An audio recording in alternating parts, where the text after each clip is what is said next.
Hello everyone, this is Devendra Sharma and welcome to my channel class at maths and science. दोस्तों आज हम start करने वाले हैं कॉम्यूटेटिव प्रॉपर्टी के बारे में। दोस्तों रेशनल नंबर जो हमारा फर्स्ट चैप्टर है उसके अंदर सबसे पहले हमने क्लोजर प्रॉपर्टी के अंदर स्टडी की थी। दोस्तों ये जितनी भी प्रॉपर्टीज हम पढ़ रहे हैं हम रेशनल नंबर के ऊपर ही पढ़ेंगे। तो दोस्तों आज हम पढ़ने वाले हैं कॉम्यूटेटिव प्रॉपर्टी, ये भी हम रेशनल नंबर के ऊपर ही पढ़ेंगे। और दोस्तों कॉम्यूटेटिव प्रॉपर्टी के भी चार पार्ट होंगे। Commutative property for addition, commutative property for subtraction, multiplication and division. ठीक है दोस्तों, आज है हमारे कॉम्यूटेटिव प्रॉपर्टी फॉर एडिशन। अब इस कॉम्यूटेटिव प्रॉपर्टी फॉर एडिशन के अंदर हमें क्या पढ़ने को मिलता है? इसके अंदर दोस्तों हम सीखते हैं sum of two rational numbers in any order will be same. अगर आप किसी दो रेशनल नंबर को किसी भी ऑर्डर में से ऐड करते हो तो आपको हमेशा आंसर क्या मिलेगा दोस्तों? इक्वल ही मिलेगा। देखिए दोस्तों सबसे पहले मैं दो रेशनल नंबर लेट कर लेता हूं। मैंने दोस्तों क्या लेट किया? 2/3 प्लस 4/7। ठीक है दोस्तों, अब मैं 2/3 और 4/7 को ऐड करता हूं, या फिर मैं दोस्तों 4/7 और 2/3 को ऐड करता हूं, तो दोनों में आंसर मुझे सेम ही मिलेगा। ऐसा किसके अंदर बताया गया दोस्तों? कॉम्यूटेटिव प्रॉपर्टी फॉर एडिशन के अंदर बताया गया है। देखते हैं दोस्तों, हम वेरीफाई करते हैं कि क्या ये कॉम्यूटेटिव प्रॉपर्टी फॉर एडिशन की जो बात लिखी गई है क्या ये ट्रू है या फॉल्स है। देखो सीखते हैं। सबसे पहले हम सब जानते हैं कि दो फ्रैक्शंस के बीच में अगर प्लस का साइन होता है तो डिनोमिनेटर का एलसीएम लिया जाता है। अब 3 और 7 का एलसीएम क्या होगा दोस्तों? यहाँ पर 3 और 7 का एलसीएम निकालना है तो सबसे पहले दोस्तों मैंने फर्स्ट स्टेप क्या बताया है दोस्तों? छोटा नंबर देखिए, यहाँ पर दोनों में से छोटा नंबर है 3। क्या 3 की टेबल में 7 आता है? अगर 3 की टेबल में 7 आता है तो 7 अपना एलसीएम हो जाएगा, अदरवाइज एलसीएम नहीं होगा। तो 3 की टेबल में तो 7 नहीं आता तो ये एलसीएम नहीं होगा। अब दूसरा स्टेप ये होता है दोस्तों कि क्या दोनों में से कोई एक प्राइम नंबर है?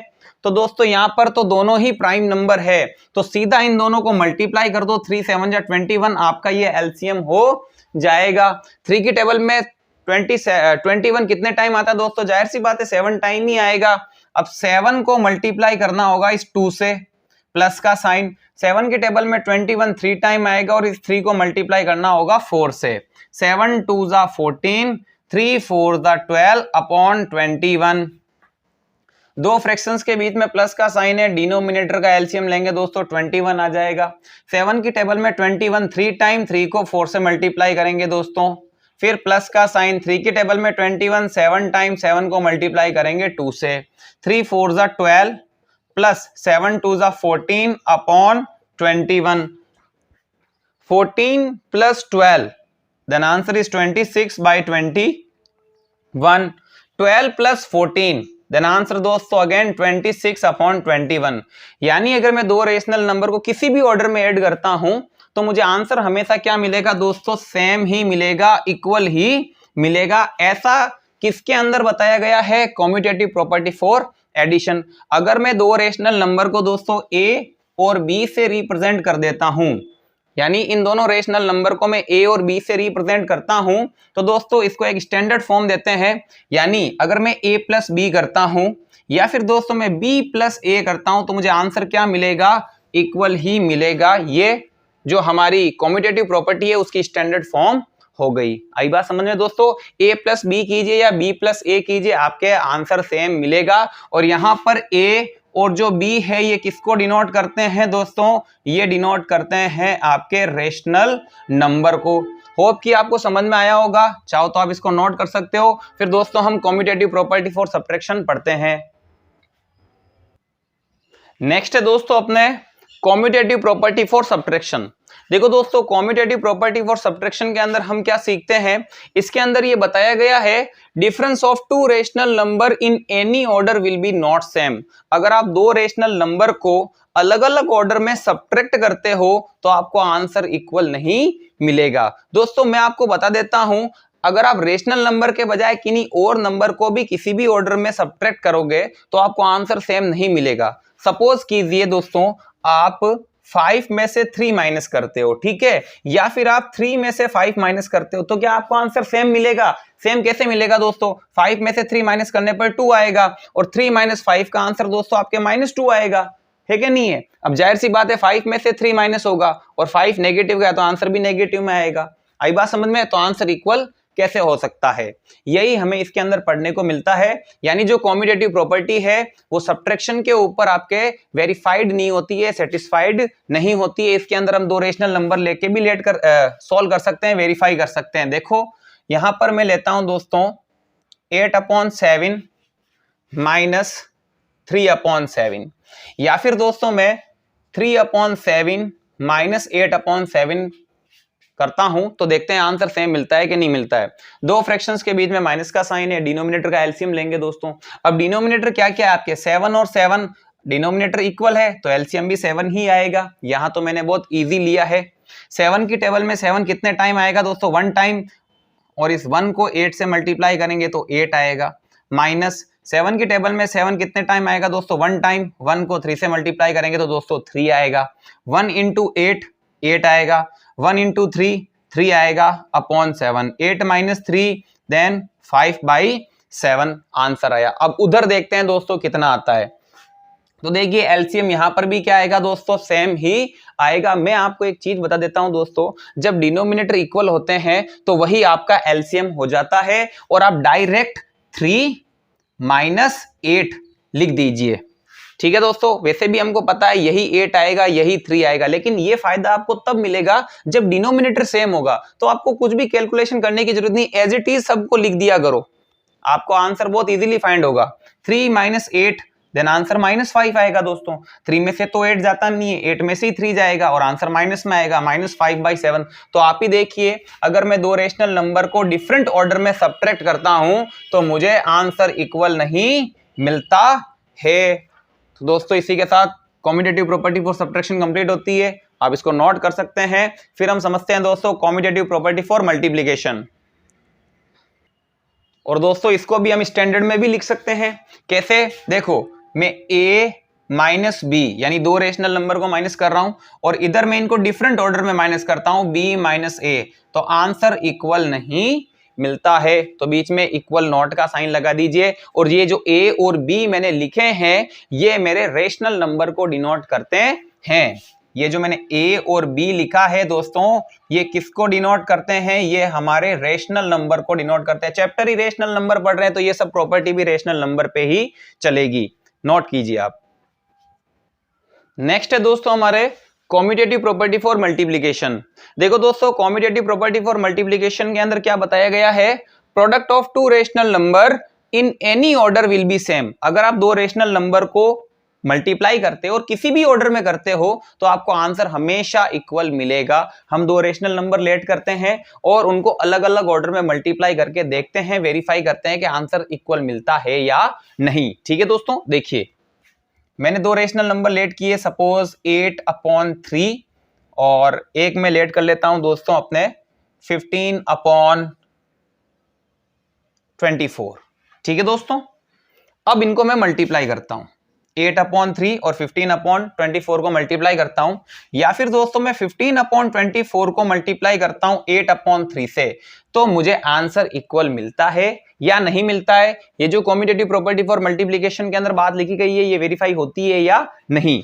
देखिए दोस्तों, सबसे पहले आप सब जानते हो दो रेशनल नंबर के बीच में अगर मल्टीप्लाई का साइन होता है तो हम उनको कैसे सॉल्व करते हैं, किसी भी न्यूमरेटर को किसी भी डिनोमिनेटर से कट कर सकते हैं अगर वो कटे तो देखो दोस्तों ये जो फ्रैक्शन है 15/24 ये ऊपर नीचे तो कटता ही है, वर्टिकली तो ये कट होता ही है, ये 3 से कट हो सकते हैं दोस्तों। 3 की टेबल में 15 भी आता है, 3 की टेबल में 24 भी आता है, लेकिन इन दोनों को कट कर सकते हैं क्या, या कैसे करते हैं, तो मैं आपको पहले भी बता चुका हूं। किसी भी न्यूमरेटर को किसी भी डिनोमिनेटर से कट कर सकते हैं, किसी भी न्यूमरेटर को किसी भी डिनोमिनेटर से कट कर सकते हैं अगर वो कटे तो। ठीक है ना दोस्तों, तो यहां पर तो कट रहे हैं, कैसे, देखो ये दोनों 3 की टेबल में आते हैं, 3 1 जा 3, 3 5 जा 15, और दोस्तों ये 8 की टेबल में आते हैं, 8 1 जा 8, 8 3 जा 24। क्या बचा है, 1/1 इंटू 5/3। अब तो कोई भी नहीं कटता, ना तो क्रॉस में कटता है ना ही वर्टिकली कटता है, तो अब क्या करेंगे, न्यूमरेटर को न्यूमरेटर से मल्टीप्लाई कर देंगे, डिनोमिनेटर को डिनोमिनेटर से मल्टीप्लाई कर देंगे। सेम प्रोसीजर इधर भी होगा दोस्तों, 3 1 जा 3, 3 5 जा 15, 8 1 जा 8, 8 3 जा 24। ठीक है दोस्तों, 5/3 इंटू 1/1। यहां पर भी दोस्तों ना तो क्रॉस में कट रहा है ना ही अब वर्टिकली कट हो रहे हैं। तो अब क्या करेंगे, न्यूमरेटर को न्यूमरेटर से मल्टीप्लाई कर दो, डिनोमिनेटर को डिनोमिनेटर से मल्टीप्लाई कर दो। यानी अगर दो रेशनल नंबर को किसी भी ऑर्डर में मल्टीप्लाई किया जाता है तो आंसर क्या मिलेगा दोस्तों, इक्वल मिलेगा। अब इनके लिए भी जर्नल वे इनका लिख देते हैं, a इंटू बी या फिर b इंटू ए। आंसर हमेशा क्या मिलेगा दोस्तों, इक्वल मिलेगा। और a और b डिनोट करते हैं किनको, रेशनल नंबर को, क्योंकि दोस्तों चैप्टर ही रेशनल नंबर का पढ़ा जा रहा है। नोट कर सकते हो। उसके बाद में हम कॉम्यूटेटिव प्रॉपर्टी फॉर डिवीजन पढ़ते हैं। नेक्स्ट है दोस्तों अपने कॉम्यूटेटिव प्रॉपर्टी फॉर डिवीजन। दोस्तों ये हमारे कॉम्यूटेटिव प्रॉपर्टी का लास्ट पार्ट है। कॉम्यूटेटिव प्रॉपर्टी फॉर डिवीजन के अंदर हमें ये पढ़ने को मिलता है, division of two rational number in any order will be not same. अगर आप दो रेशनल नंबर को डिवाइड कर रहे हो और अगर आप उनको किसी भी ऑर्डर में डिवाइड करते हो तो आपको आंसर इक्वल नहीं मिलेगा। देखो दोस्तों इसको हम वेरीफाई करते हैं। हम दो रेशनल नंबर लेट करते हैं। ठीक है दोस्तों, मैंने यहां पर दो रेशनल नंबर लेट किए हैं 8/3। ठीक है दोस्तों, और मैं लेट कर लेता हूं यहां पर 32/24। ठीक है दोस्तों, यहां पर मैंने दो रेशनल नंबर लेट किए हैं 8/3 और 32/24 और इनको मैं करता हूं डिवाइड। या फिर दोस्तों मैं 32/24 को डिवाइड करता हूं 8/3 से, तो क्या आंसर इक्वल मिलेगा, देखते हैं, वेरीफाई करते हैं। अब आपको पता है दोस्तों दो रेशनल नंबर के बीच में अगर डिवाइड का साइन आता है तो हमें क्या करना चाहिए, सबसे पहले इस डिवाइड को मल्टीप्लाई में चेंज करो और आगे वाला जो फ्रैक्शन है उसको रेसिप्रोकल कर दो, घुमा दो उसको। ठीक है दोस्तों, तो मैंने क्या किया, 24 ऊपर लिख दिया, 32 नीचे लिख दिया। अब फिर से बीच में तो मल्टीप्लाई का साइन आ गया ना। अब कैसे सोल्व करेंगे, किसी भी न्यूमरेटर को किसी भी डिनोमिनेटर से कट कर सकते हैं अगर कटता है तो, यानी कुल मिला के क्रॉस में काट सकते हो और वर्टिकली भी कट कर सकते हो अगर कट रहा है तो देखो दोस्तों ये तो कटते हैं, 8 1 जा 8, 8 4 जा 32, 8 की टेबल से गए, 3 1 जा 3, 3 8 जा 24, यानी अब क्या बचा 1/1 इंटू 8/4। क्या दोस्तों अब कटते हैं, क्या क्रॉस में कट रहा है दोस्तों, क्रॉस में तो नहीं कट रहा है लेकिन वर्टिकली कट जरूर हो रहा है। कैसे हो रहा है देखिए, 1/1 इंटू, ये दोनों 4 की टेबल से कट होते हैं, 4 2 जा 8, 4 1 जा 4। ठीक है दोस्तों, अब क्या करेंगे, अब तो कोई भी नहीं कटता, ना तो क्रॉस में कट रहा है ना ही वर्टिकली कट हो रहा है, तो हम क्या करेंगे, न्यूमरेटर को न्यूमरेटर से मल्टीप्लाई कर देंगे, डिनोमिनेटर को डिनोमिनेटर से मल्टीप्लाई कर देंगे, यानी कि 1 इंटू 2 2, 1 1 जा 1। एक चीज और बता दूं दोस्तों, डिनोमिनेटर के अंदर 1 लगाना जरूरी नहीं है। 2/1 का क्या मतलब है कि अगर 2 को हमें 1 से डिवाइड करना है, 2/1 का मतलब तो यही है ना कि 2 को 1 से डिवाइड कीजिए, तो देखो दोस्तों आंसर तो अपने 2 ही आएगा।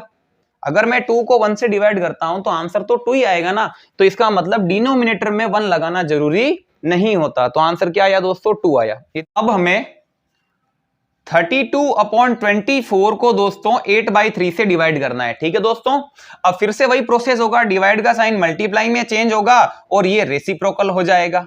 ठीक है दोस्तों, अब देखिए बीच में फिर से मल्टीप्लाई का साइन तो आ ही चुका है। ठीक है, अब क्रॉस में कटे तो कट कर दीजिए, वर्टिकली कटे तो भी कट कर सकते हो। तो देखो दोस्तों क्रॉस में ये कट रहे हैं, 3 1 जा 3, 3 8 जा 24, और दोस्तों ये भी कट रहे हैं 8 1 जा 8, 8 4 जा 32। ठीक है दोस्तों, अब 4/8 इंटू 1/1। अब दोस्तों क्रॉस में तो कोई भी नहीं कटता है, लेकिन दोस्तों ये वर्टिकली जरूर कट रहे हैं, 4 1 जा 4 और 4 2 जा 8, दोनों 4 की टेबल से कट हो गए, इंटू 1/1।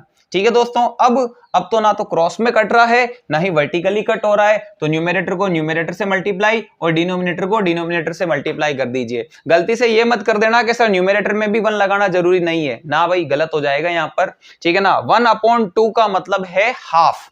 ठीक है ना, अगर आप 1 को 2 से डिवाइड करोगे तो आपके आंसर 0.5 आएगा। क्या आएगा, अगर आप 1 को 2 से डिवाइड करोगे तो आंसर 0.5 आएगा, 2 को 1 से डिवाइड करोगे तो आंसर आपके 2 आएगा। ठीक है ना, तो आपके आंसर यहां पर इक्वल नहीं मिला। तो अगर दो रेशनल नंबर को किसी भी ऑर्डर में सेम डिवाइड करते हैं तो आंसर इक्वल नहीं मिलता है। दोस्तों इसको मैं सिंपल भी समझा सकता हूं आपको, देखिए कैसे, मैं 16 को 4 से डिवाइड करता हूं, ठीक है दोस्तों, और 4 को मैं 16 से डिवाइड करता हूं तो क्या आंसर सेम मिलेगा? नहीं मिलेगा। 16 को 4 से डिवाइड करूंगा तो आंसर आएगा 4।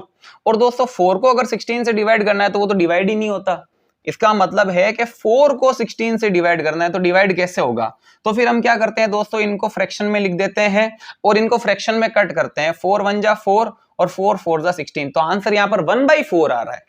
ठीक है दोस्तों, कितना आ रहा है? 1/4। अगर आप इसको भी सोल्व करते हो दोस्तों तो आपके अप्रोक्सीमेटली 0.25 आंसर आएगा। 0.25 सॉरी, क्या आएगा? 0.25। अब आप ही बताइए 4 और 0.25 इक्वल है क्या? इक्वल नहीं है। ठीक है ना, तो इसका जर्नल वे लिख देते हैं हम दोस्तों। अगर मैं a डिवाइड बाई बी करता हूं या फिर b डिवाइड बाई a करता हूं तो आंसर इक्वल नहीं मिलेगा। और a और जो b है ये आपके डिनोट करते हैं किनको? रेशनल नंबर को। तो दोस्तों इसी के साथ आपकी जो कॉम्यूटेटिव प्रॉपर्टी है वो कंप्लीट होती है। नेक्स्ट वीडियो के अंदर दोस्तों हम एसोसिएटिव प्रॉपर्टी के बारे में सीखेंगे। तब तक के लिए दोस्तों थैंक यू फॉर वॉचिंग।